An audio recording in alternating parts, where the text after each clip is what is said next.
Ayan na guys, luto na ang ating menudo. Ayan, meron talaga siyang sabaw guys. Kasi sabi ng anak ko, dapat daw may sabaw. Kasi mahilig sila sa sabaw guys. Ayan, kaya meron siyang kunting sabaw. Napakasarap niya guys. Sakto lang ang kanyang timpla. Ayan o. Ayan, sakto lang. Tapos meron kunting tomato sauce para hindi masyadong maasim. Ayan o. Ayan siya. Yan. Anak ko bumalik pa sa school. Yan.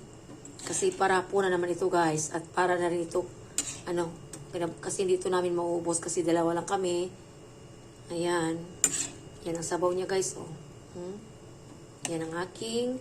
Pero lagyan ko lang siya ng kunting hotdog. Ayan. Para pang pa. Pero ang ko dito guys, yung sabaw.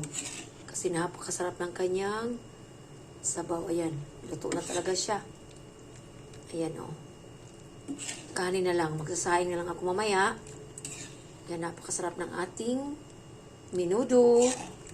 Pero meron siyang sabaw konti kasi gusto ng anak ko sabaw. Sabaw ng aking menudo.